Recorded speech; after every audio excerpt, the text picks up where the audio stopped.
Imagine you're hiking through the mountains of Japan. Not the tourist trails. Not the places you'll find on a map. I'm talking about the kind of forest where the trees grow so close together that daylight barely reaches the ground. The kind of place where fog hangs between the trunks long after sunrise. The kind of place where every sound feels distant, muted. Like the forest is swallowing it.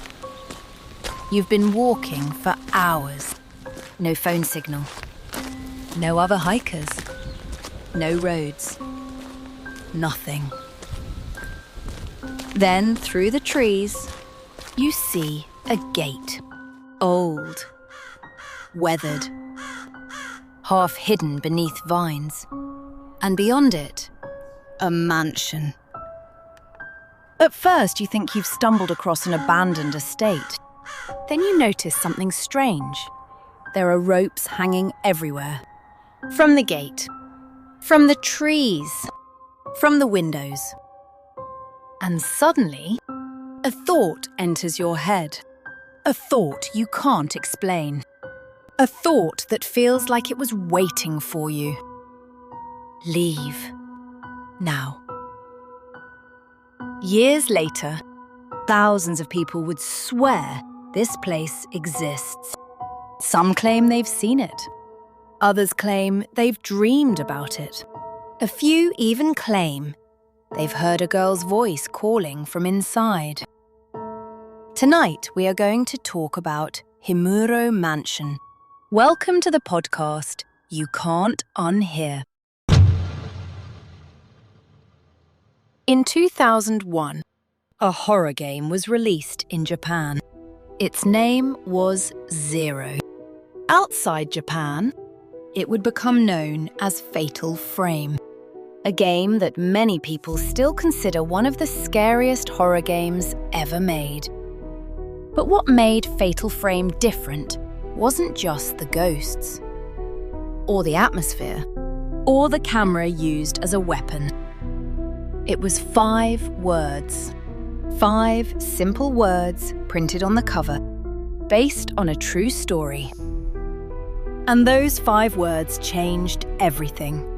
Because suddenly, people weren't playing a game anymore. They were investigating a mystery, searching for clues, looking for evidence, trying to determine whether the horrifying story hidden inside the game actually happened. At the center of that mystery was a place called Himuro Mansion, a location so disturbing that many people spent years trying to prove it existed. According to the story, Himuro Mansion sat deep within the Japanese mountains, far from towns, far from roads, hidden behind dense forests where few people ever traveled. The mansion belonged to the Himuro family, and according to the legend, they weren't ordinary landowners. They were guardians, protectors of something called the Hellgate, a doorway between the world of the living and the world of the dead. Every 50 years, the boundary weakened, and if it broke completely, something terrible would enter the world. At least, that's what the family believed. And according to the legend, they only knew one way to stop it: sacrifice. The ritual began with a child. A girl chosen from birth. A girl raised for a single purpose. She would spend her entire life isolated. No friends. No school. No outside world. Only preparation. Only obedience. Only the belief that one day she would save everyone. The ritual required absolute purity. The girl couldn't form attachments, couldn't experience love, couldn't desire another life. Because if she did, the ritual would fail. And according to the legend, that girl was named Kairi. For years, Kiri lived exactly as she was told, until one day, everything changed. Through a window, she met a young man. And for the first time in her life, she experienced something she'd never been allowed to feel: connection, hope, love. When the family discovered what had happened, panic spread through the mansion. Because love meant attachment. Attachment meant failure. Failure meant catastrophe. The young man was killed. Kiri was told he had simply left. But deep down, she knew. And when the day of the ritual arrived, the seal broke. According to the story, everything collapsed afterward. Doors locked themselves. People disappeared. The mansion became a prison. Then, one by one, members of the Himuro family were found dead, strangled. Bodies scattered throughout the estate. Ropes hanging from ceilings. Blood staining the floors. When outsiders finally entered the mansion, they allegedly found 17 corpses. And deep beneath the house, inside the ritual chamber, they found Kiri, still bound by ropes, still smiling, her eyes wide open, waiting. It's a perfect ghost story, a tragic girl. A forbidden romance, a cursed mansion, a failed ritual. And that's because it was written to be. Because none of it happened.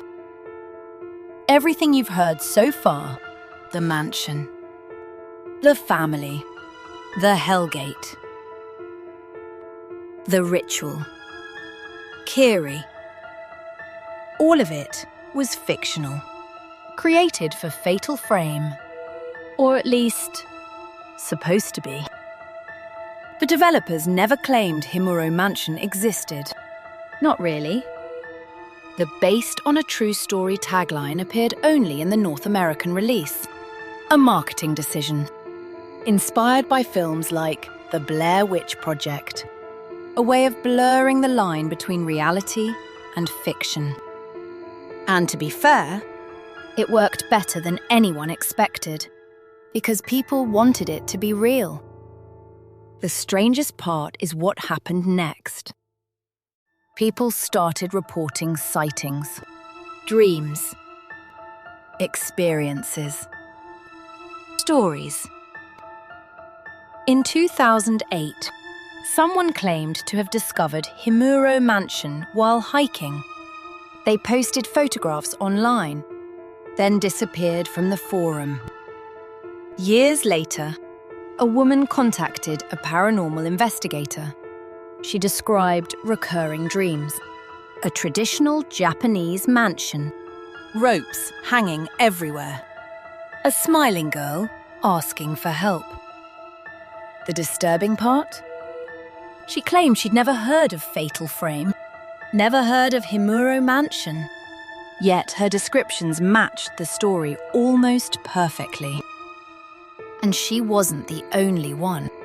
Over the years, other people began reporting similar dreams. The same hallways, the same ropes, the same girl.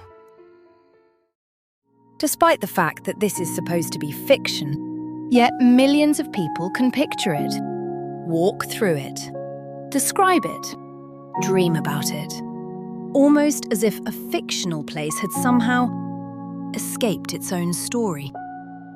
That just feels unsettling, because stories don't need to be real to leave scars.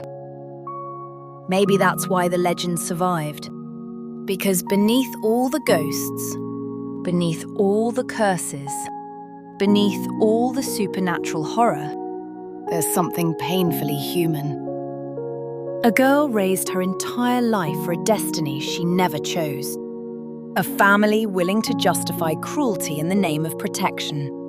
And a story so convincing that even today, people still go looking for a mansion that never existed. Have a good night, guys. I'll see you on the next episode of the podcast You Can't Unhear.